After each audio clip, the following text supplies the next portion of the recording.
Bem-vindos ao Luto pela Vida Cash. Eu sou Paula Goulart e este é um espaço para conversas que acolhem, inspiram e transformam a forma como olhamos para a vida, a morte e os recomeços. No episódio de hoje, vamos falar sobre um tema que une esses três elementos de forma muito especial: a doação de órgãos. Quando uma vida se encerra, outra pode recomeçar. A doação de órgãos é um ato de amor que atravessa o luto e se transforma em esperança. Mas ainda existe muito tabu, medo e desinformação sobre o assunto. Hoje queremos falar sobre a importância de conversar com a família sobre o desejo de ser doador e entender como funciona o processo e refletir sobre o impacto profundo que um sim pode ter na vida de tantas pessoas.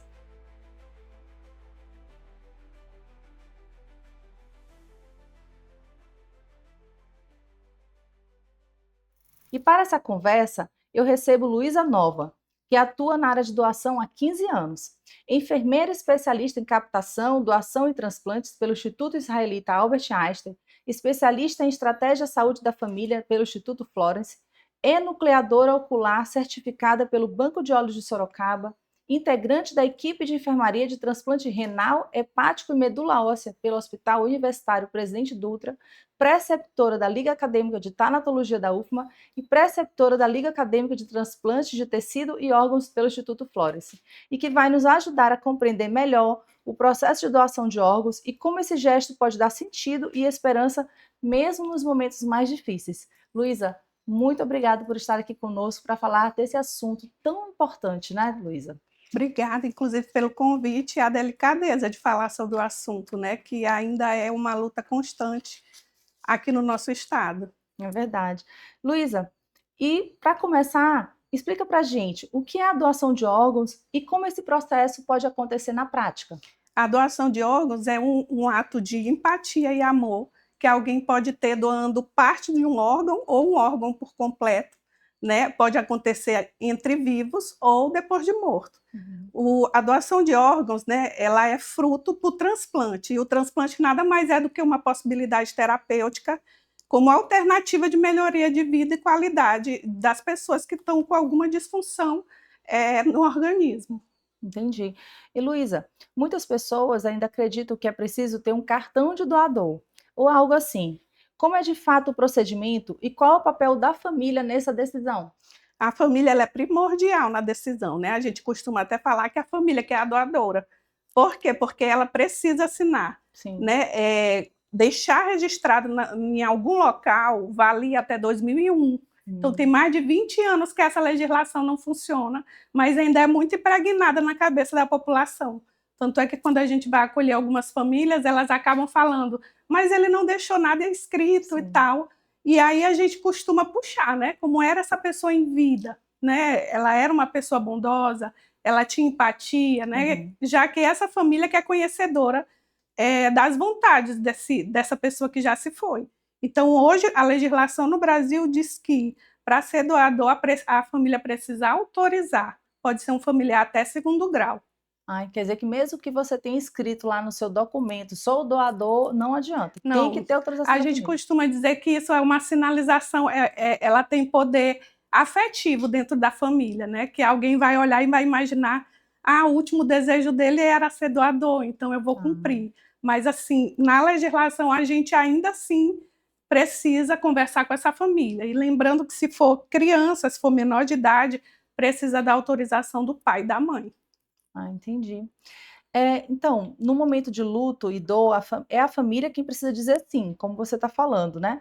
Então, como esses profissionais da saúde abordam essa conversa tão delicada com os familiares? A gente costuma usar o nome acolher, né, no lugar do abordar, para ser Sim. algo mais sensível. E aí a gente imagina que todo mundo que morre tem direito de ser doador. Então, com essa frase, a gente quer ter possibilidade de chegar no número maior possível de famílias, né, já que é um direito da pessoa ser doadora.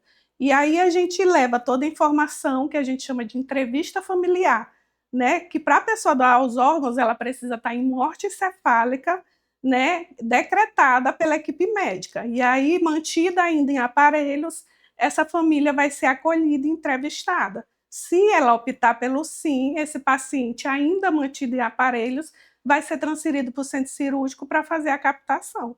E a família, inclusive, pode dizer quais são os órgãos que ela quer que sejam tirados. Né? Ela pode, inclusive, negar que seja tirado qualquer tipo de órgão. Entendi. Vocês, nessa hora, já diz para a família quais os órgãos que aquela pessoa pode doar? Eles já têm essa noção? E aí, a gente, diante dos exames que foram feitos, a gente já tem, a gente enquanto equipe, que eu falo, né? Uhum. Hoje não mais, trabalhei 14 anos na parte da doação, hoje eu só estou com os pacientes que recebem os órgãos, né? Mas falo com muita propriedade, né? Sobre isso, que essas famílias só vão ser acolhidas e entrevistadas caso esse paciente seja validado como doador. Se a função renal, hepática, cardíaca dele estiver boa. Né? Até porque quem está lá na fila está com a saúde bem debilitada. Né? E a gente precisa levar qualidade de vida para ela. Então, não é doar por doar. Precisa ser retirado somente o que vai ser usado em outra pessoa para salvar vidas. E nesse tempo todo, nessa experiência bem grande que você tem, né, com doação de órgãos, você já acompanhou histórias de doação que te marcaram? E o que mais te emociona nesse processo? Os processos com criança, né? Sempre são processos mais difíceis que a gente acaba levando, né, transpondo para a nossa família, né? Então, assim, quando a doação vem proveniente de famílias que perderam crianças, são doações mais difíceis de conviver, né? De pedir, até porque quem trabalha com doação só chega para pedir quando todo mundo está perdendo. Então, nunca é um cenário fácil de ser transitado, né? A gente sempre sai de casa sabendo que o nosso local de trabalho sempre vai ser encharcado de muita dor, de perda, né? O pai que perdeu o único filho, a mãe que perdeu o esposo. Então, assim, a gente precisa ter muita sensibilidade e qualificação para chegar até essa família. Né? E um dos casos também que me deixou muito abalada, sensibilizada, né? Mesmo tendo mais de 10 anos dentro do serviço, eu me deparei com o óbito da minha mãe. E aí eu parti para a entrevista mais difícil de todas, que foi entrevistar meus irmãos. Né? São 4 e eu não fazia ideia, né, da mente deles quanto à doação, e minha mãe nunca tinha falado que era doadora, né? Mas conhecendo a vida de bondade que ela trouxe, né? Por todo o tempo que ela existiu aqui na Terra, a gente optou pelo sim. E aí, isso, de certa forma, foi muito difícil, mas me trouxe, assim, foi uma forma de eu sentir o que aquelas famílias sentem. Né? O medo da deformidade, o que os outros familiares vão falar, será que vai ter algum problema depois, né? Então, assim, isso, de certa forma, me trouxe força para continuar o trabalho. Muito interessante. E aí, pegando o gancho dessa tua história, né, eu passo aqui uma pergunta, como que a família, aí no caso você sentiu também, como que fazer a doação de órgão de um ente querido possa ajudar no processo do luto, e se você percebe que, de alguma forma, a doação traz algum tipo de conforto? A gente aprende nos cursos, né, nas várias qualificações que a gente tenta melhorar para poder melhor atender o público, que traz conforto, né, traz alegria no futuro, e aí melhora, inclusive, o luto. Só que aí eu trouxe até para ti uma história, Paula. Aí, uma das histórias mais difíceis da minha vida, que eu já te falei, que foi a morte da minha mãe. E aí, minha mãe ela tinha 74 anos, ela gostava de escrever em agenda, acho que ela tinha medo de perder a memória, e todo dia escrevia o seu dia a dia como diário. E aí, ela escreveu no dia 18, tá aqui, 18 de outubro de 2021. Foi a última vez que ela escreveu, porque no dia 19 ela faleceu. Vão fazer 4 anos. E aí eu consigo ressignificar a doação bem aqui. No momento que minha mãe já não escrevia nada, mas eu tenho certeza, pela ética e pelos profissionais que trabalham com doação aqui no estado, que 2 pessoas voltaram a escrever nas suas agendas da vida. Né? Eu não sei se foi algum estudante que voltou, né, a estudar, se foi um pai de família que não trabalhava e conseguiu voltar a trabalhar. Então eu consegui ressignificar dentro da minha casa a doação. Eu não doei porque eu trabalho com doação.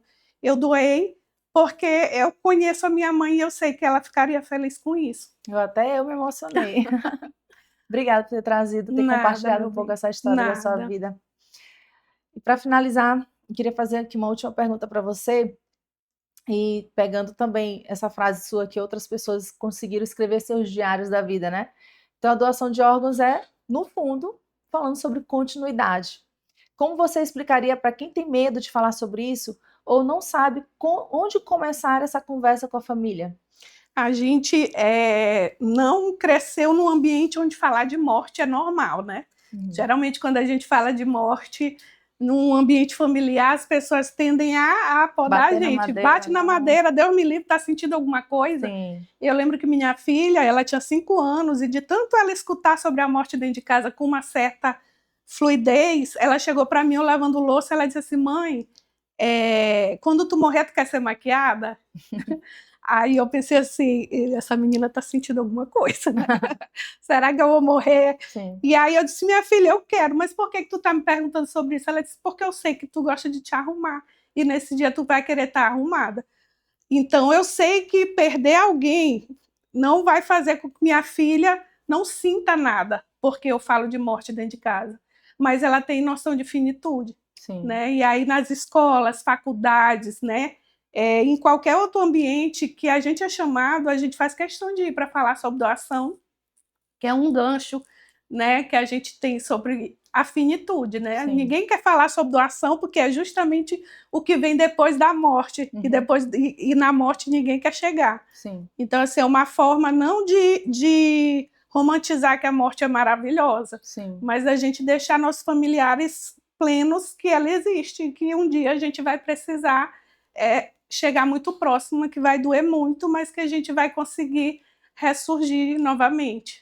Pois é, que lucidez da sua filha, né? Muito. Como você falou, que sabedoria, porque realmente é um assunto muito tabu falar, mas que é tão importante, que ela reduz, você tocar nesse assunto dentro de casa, reduz tanto estresse, né? Você consegue perguntar se você quer ser doador de órgãos, né? Você consegue, hoje se fala muito sobre essa questão da reforma tributária, que vai tributar bastante a questão da herança. Sim. Então, a partir do momento que você já resolve Toca em no vida, assunto, sim. né, como você quer fazer, você evita um inventário que muitas vezes é destruidor, né? Falando aqui agora como empresária, existem dados que diz que poucas empresas, só 30% das empresas passam da primeira para a segunda geração e só 17 conseguem chegar na terceira geração. Por quê? Porque não querem falar sobre morte do seu fundador ou dos seus, né, de quem fundou a empresa. Então, quando você consegue falar disso, você consegue suceder. Mas, enfim, queria falar da lucidez da sua filha e que a gente consiga, né? A gente está fazendo esse luto pela vida do podcast Luto pela Vida, para justamente desmistificar, falar de doação de órgãos, falar de todos esses assuntos que vão ajudar muito a sociedade. Você concorda? Concordo. Eu costumo, inclusive, iniciar minhas palestras pedindo, né, 3 voluntários para que eles venham me falar sobre seu último dia, sobre suas vontades. E aí as pessoas são pegas de surpresa, porque os que já pensaram sobre esse dia, sobre tipo de funeral, tipo de roupa, se quer flor, se não quer flor, detalhes bobos, se quer ser enterrado no interior ou aqui em São Luís, as pessoas guardam para si de uma forma que ela não tem certeza se vai ser concretizado. Vai fazer diferença eu querer ir vestida de branco e minha família não saber? Para mim não vai fazer muita diferença, mas para quem fica isso conforta. É verdade. De saber que foi feito, né, o último desejo da pessoa, que tinha comida, que o caixão era de tal cor. Então, assim, eu costumo mexer com eles, né? Sim. Que é dever de casa, chegar em casa e contar para algum familiar uma dessas vontades, porque a gente precisa verbalizar isso. A gente até gravou agora recente, a gente postou no nosso Instagram do Salvatore uma entrevista que a gente fez na rua com algumas pessoas, perguntando, e pegava de surpresa, a pessoa não sabia o que ia ser perguntado, e de repente ele perguntava, qual música você quer tocar no seu funeral? A pessoa, meu Deus, como assim? Não quero nem tocar. Então, assim, teve até umas respostas muito engraçadas. Mas, Luísa, para terminar, eu queria que você deixasse uma mensagem final para quem está nos assistindo aqui nesse podcast. O que eu quero deixar de mensagem nada mais é do que verbalizar suas vontades, independente de qual seja, viu, Paula? Porque quando a gente fala de doação, eu não quero aqui conversar contigo só sobre quem quer doar e recriminar quem não quer, né? A doação tem que ser algo voluntário, sim, feito com amor. E quem opta pelo não precisa também ser respeitado. Então, que a gente consiga tirar todas essas dúvidas com os profissionais corretos para poder a gente finalmente chegar à nossa família e dizer a nossa vontade, né? E falando para essa família, é a única certeza que a gente tem que nossa vontade vai ser atendida.